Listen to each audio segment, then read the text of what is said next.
Taduakeun sakali deui mudah-mudahan ujang selo anu nembe dihitan sing dijantenkeun murang kalih anu soleh.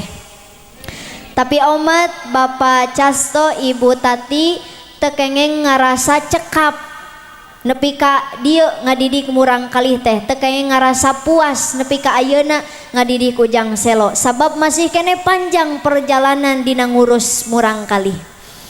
Seueur kewajiban orang tua anu kedah dilaksanakeun ka budak. Di antawisna kewajiban sepuh kanu jadi budak teh nyaeta wajib ngabiayaan. Betul gak? Awios abdi ceramahna bari tatih. Wios tatih Pak. Aya lampu, dadaunan, samaruk abdi domba gitu. Hiasan. Hikmahna tadi kewajiban sepuh kanu janten murang kalih nu kahiji nyaeta ngabiayaan. Tong boroning ayeuna geus ngajaran tul siga kieu budak teh. Ti mimiti dikandung oge tos jadi biayaan. Teh biasana ibu-ibu nu hamil pamit tos 4 bulan ngayakeun syukuran 4 bulanan. Biayaaneun henteu? Biayaaneun. 7 bulanan biayaaneun henteu? Biayaaneun. Lain saukur biayaaneun ibu-ibu nu keur hamil mah, tapi perjuanganna luar biasa diuji nalika hamil jeung ngalahirkeun leres teu? Hamil Pak ripuh 8 bulan dibawa ka mamana teu pernah di PHP-keun. Sugan ibu keur hamil teh ka tatangga, "Ece, cik me HP hamil 2 jam rek balanja heula ka pasar." Cuk tatangga teh sok we sampaikeun dina pager. Ya hamil siga anduk disampaikeun. Teu bisa. Istri mah ditanggung sendiri. Ibu Tati mengandung 9 bulan. Ayeuna pecah air ketuban dibawa ku Bapak Casto teh ka bidan. Cek bidan sok ibu geura naik kana kasur nyamuhun da kana kenteng mah luhur teuing. Eta nu hamil teh terekelan. Cek bidan sok Ibu Tati geura heujeunkeun.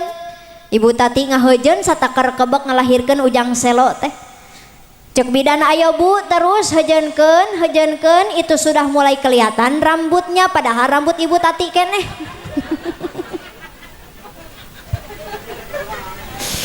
Allah karim, luar biasa perjuangan seorang ibu nalika ngalahirkeun taruhana nyawa, betul gak?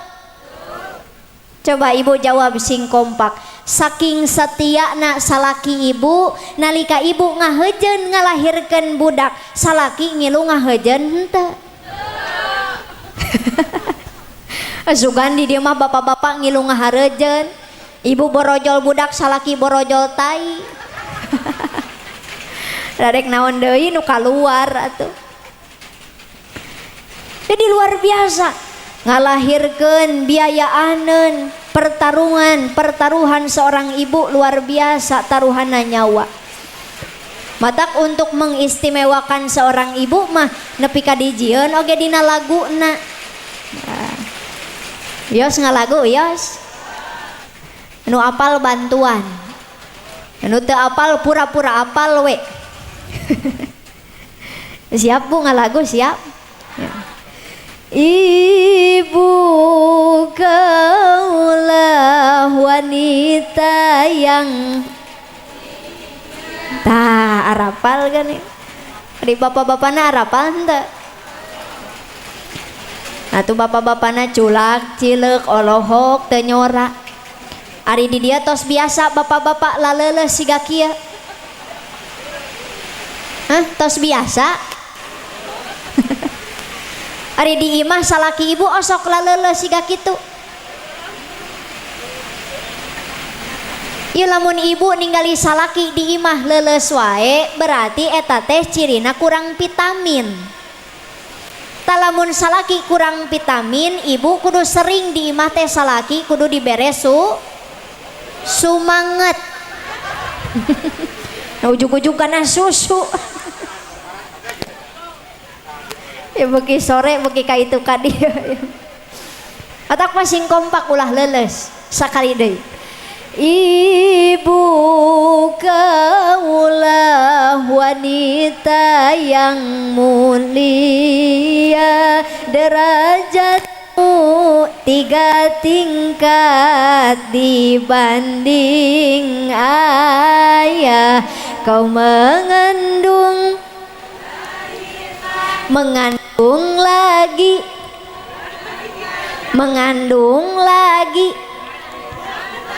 eta mengandung lagi sabar hiji budakna.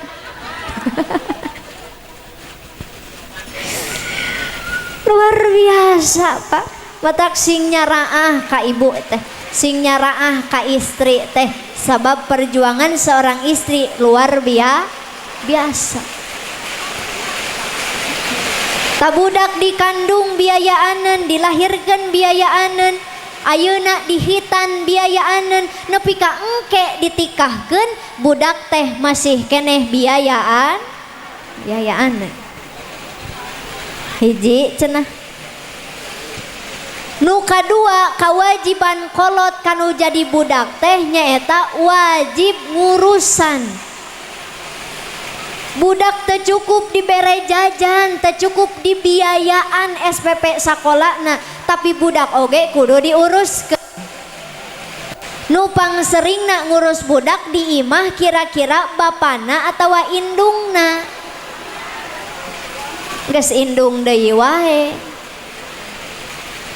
Matak balasan kanggo ibu-ibu anu sabar ngurus budak mah surga. Bu, balasan jang ibu-ibu anu sabar ngurus budak masur surga. Tak osok tara sabar ngurus budak teh sakapeung. Atuh sakapeung mah kadang osok kadang sesering nama. Kedah tiasa atuh mencontoh ahlakna mamah Imam Sudais. Terang Imam Sudais. Imam Sudais teh imam di Masjidil Haram. Karantos ka itu haroyong tos daftar teu acan. Gaduh artosna henteu. Rek saha nu mawa tuh. Atuh mudah-mudahan urang dieu sing enggal dipapari nasib tiasa jarah Mekah Madinah. Teu cukup ku amin da kudu daftar. Imam Sudais teh imam di Masjidil Haram. Nuju alitna punten eta Imam Sudais bangor kacida luar biasa. Pernah suatu ketika mamahna Imam Sudais kadongkapan rombongan tamu. Gandengnya hujan teh. Majeng kapali dia hujan.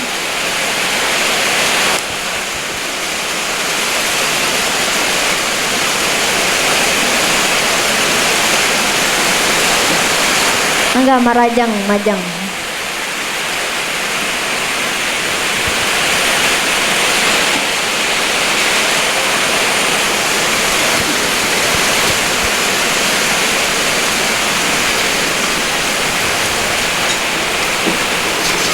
Tah gitu.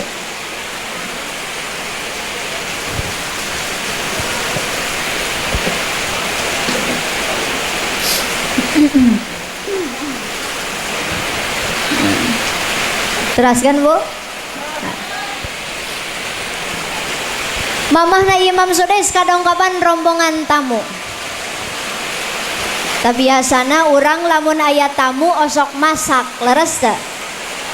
Mamahna Imam Sudais masak dugi ka pinuh sameja teh ku pasakan hungkul. Tetapi apa yang terjadi? Ku bangor-bangorna Imam Sudais eta pasakan dina meja kabeh dipurulukan kesik. Lamun ibu dikitukeun kudu jadi budak rek dikumaha eta budak. Rek dikumaha. Ada teh salabar teh. Tapi mamahna Imam Sudais mah teu kitu. ningang milari pasakan dina meja kabeh aya kesikan teh ngadon dikieukeun. Gusti sudes anjeun teh meuni bager-bager teuing. Indit ka itu ka Masjidil Haram jadi imam di ditu. Ternyata ucapan eta ayeuna diijabah ku Allah. Imam sudes jadi imam di Mekah. Pelajaran anak naon jang urang dieu kade lamun kesel kanu jadi budak teh ulah wantun-wantun ngucapkeun kagorengan. Da biasana di urang mah kesel ka budak teh dasar si kedul. Aya nu sok kitu? Tak salah eta teh. Atuh budak rek iraha jadi rajin. Da salah indungna keneh keur kesel nyebut dasar si kedua. Matak ti ayeuna mah kesel ka budak teh kieukeun ujang neng gelis kasep anjeun teh meuni bager-bager teuing. Didoakeun ku mamahnya cing jadi ulama besar, pengusaha sukses, orang kaya dermawan. Ulah ngucapkeun kagoreng. Hati-hati, bahaya. Ucapan adalah doa, apalagi doa seorang ibu. Lamun diibaratkeun mah doa kolot kanu jadi budak, siga doa nabi kanu jadi umatna.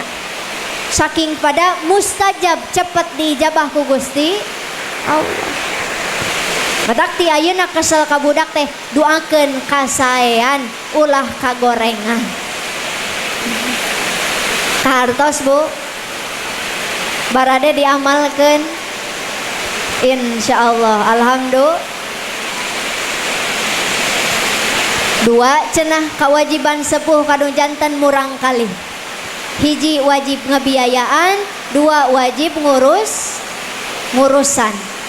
Nu katilu kewajiban sepuh kanu jadi budak teh nyaeta wajib ngadidik. Teu cukup di biayaan, teu cukup di urusan, tapi budak oge kudu dididik. Ta eta tanggung jawab pangageungna sepuh kanu janten murang kalih teh. Didik murang kalih tina hal-hal anu sederhana. Pan agama Islam mah agama anu komplit. Dina Islam mah make baju, ngalaan baju aya doana. Asup ka WC, keluar ti WC aya doana. Asup masjid, keluar ti masjid aya doana. Bahkan cara eueut, cara nginum diajarkeun ku Kanjeng Nabi. Pernah ibu ngajarkeun budak carana eueut nu sae? Pernah henteu? Cara eueut nu sae ajarkeun ka budak teh. Tak kieu dicontohan. Urang nginum heula.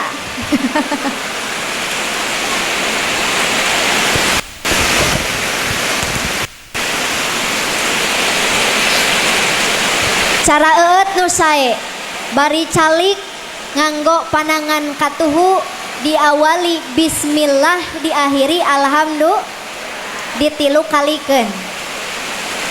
Ta abdi nu nginum, hadirin sadayana anu ngitung. Siap Bu? Nah, hitung sing kompak. Bismillah.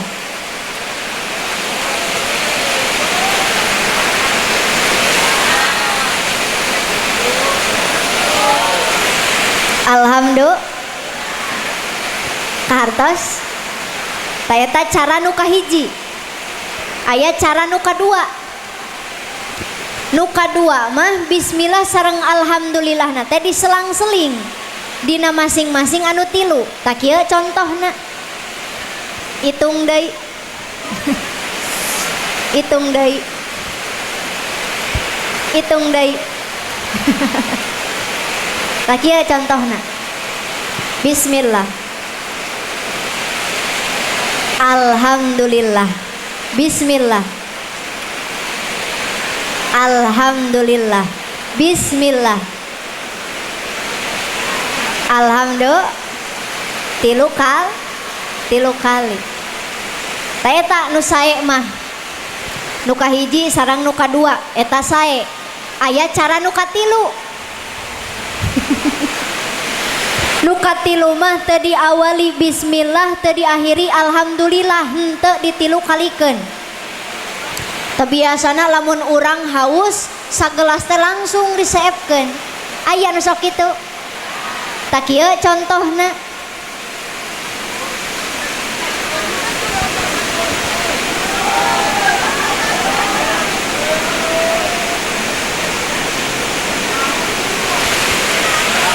Tak ulah eta mah. Ulah nu bieu mah. Eta mah contoh. Nah make ulah sabab ngawaris kana mangmang. Urang geuning lamun keur salat paribasa osok kieu. Ieu teh rakaat kadua atawa katilu nya. Osok kitu salah nginum eta teh. Matak ti ayeuna mah benerkeun cara eutna. Tadi dik murang kali teh hal-hal anu sederhana, contohan anu sae. Kartos Bu. Nu kaopat kewajiban sepuh kanu jadi budak nyaeta wajib ngarahkeun. Da budak mah teu bisa neangan arah sorangan. Saur Kanjeng Nabi, kullu mauludin yuladu alal fitratil Islam fa inna abawahu yuhawwidanihi aw yunassiranihi aw yumajisanihi. Sakabeh budak nu dilahirkeun ka alam dunia teh fitrahna beragama anging indung bapakna nu ngajadikeun Yahudi, aya nu Nasrani, aya nu Majusi. Babarina mah kieu, ibu jeung bapak nu nangtukeun budak gedena rek siga kumaha. Ibu jeung bapak nu nangtukeun budak gedena akhlakna rek siga kumaha. Lamun hoyong gaduh murang kalih anu pinter arahkeun ka sakola, tapi lamun hoyong gaduh murang kalih anu soleh arahkeun ka pasantren. Da zaman ayeuna mah berat sabelah atuh. Budak teh rata-rata disakolakeun we hungkul, kana pangajian mah hare-hare leres teh. Mangga ibu bapak sakolakeun budak teh sing luhur, nepi ka S1, S2, S3, mangga teu aya nu ngalarang. Tapi kade nalika budak geus sukses teu bisa ngahormat ka indung bapakna, sabab pinter matematika teu ngajamin budak jadi soleh, lancar bahasa Inggris teu ngajamin budak jadi solehah. Leres teu? Angger we nu nangtukeun soleh jeung henteu nama kumaha pendidikan agama di pasantren. Ta ibu ulah jongjon ningali budak di imah kana TV wae, kana HP wae, ulah jongjon. Sabab naon? Akhlak budak ayeuna diraruksak ku televisi, diraruksak ku aplikasi. Pan budak ayeuna mah ditanya we ku indungna, "Jang, dek ka mana?" Ngajawabna teh, "Kamu nanya." Leres teh? Aya di dieu barudak anu kitu. Tah lain kunanaon abdi mah sok hariwang sieun kabawa nepi ka maot. Apan maot mah kumaha kebiasaan. Kebiasaan kitu maot nage jadi kitu. Ditanya ku malaikat, "Man rabbuka?" Siapa Tuhanmu? Kamu nanya. "Man nabiyuka?" Siapa nabimu? Kamu bertanya-tanya. Nepi ka keselna malaikat. Cek malaikat, "Teunggel we ieu mah teunggel." "Boleh 50." Nauzubillah. Bu, lihat zaman sekarang. Para pemuda yang hidupnya jauh dari pendidikan agama, resepna lain cicing di masjid, di madrasah, di pangaosan, tapi narongkrong sisi jalan bari nyarakek botol alias mararabok. Nauzubillah. Pemuda ayeuna mah buukna dibeureman, beheungna di rantean ari jajan cilok asa teu mararantes kaosna siga nu heueuh metal calana balolong ari di udang soang lumpat ta eta teh pemuda gaul gaya anak urang leuweung kitu deui para gadisna nauzubillah zaman ayeuna para gadis anu hirupna jauh tina pendidikan agama jauh ti pasantren jauh ti kiai malam minggu resep keluar ti imah istri sarang lalaki pacampur kafe mall parinuh nu bobogohan teu dicarek ku indung bapakna nauzubillah. Padahal abdi yakin ibu baheula kerja di gadis mah teu wantun kaluar ti imah ba'da magrib sabab baheula mah masih kene sarieun ku kalong wewe baheula mah zaman ayeuna parawan teh kalongna diudag-udag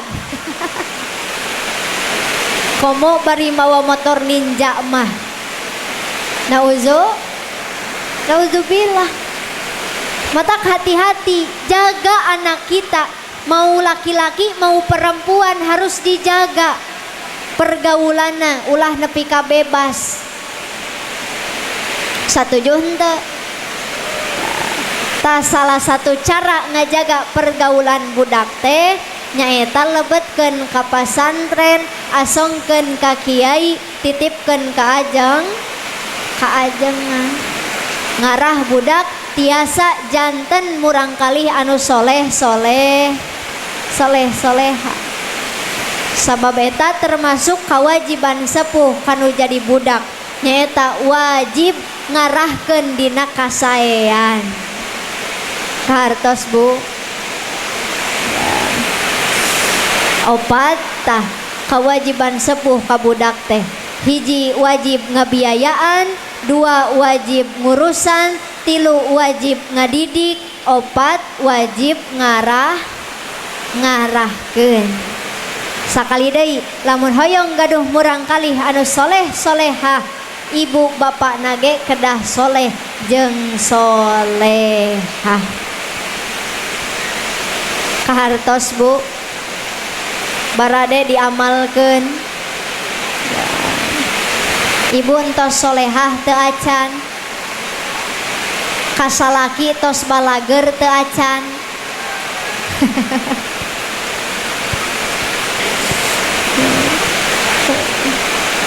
alhamdulillah di mana-mana pangaosan teh seueurna ibu-ibu di dieu ibu-ibu ge menipang seueurna nepi ka pinuh ku ibu-ibu pinuh henteu ya bapak-bapakna alhamdulillah aya cek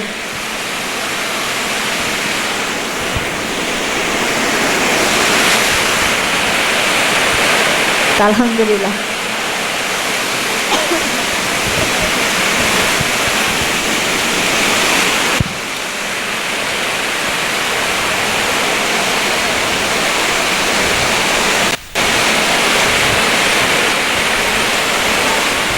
kahartos teu bu kahartos teu ta alhamdulillah tos tabuh 5 langkung kirang lebih atau sajam langkung sanes kirang sono ieu teh kumargi bada ti dieu bade teterasan angkat deui sareng ieu tah nah jadi panggung oge atos hujan tos kairisan mudah-mudahan naon rupi nu ku abdi didugikeun masing aya manfaatna khususna kanggo murang kalih anu dihitan doakeun sing sehat panjang yuswa game cek masing dijantankeun murang kalih anu soleh anu tiasa berbakti kanu janten sepuhna amin ya Allah ya Rabbal mung sakitu anu tiasa kapiatur hapunten sateu cek Wallahul muwaffiq ila aqwamit thoriq. Wassalamualaikum warahmatullahi wabarakatuh.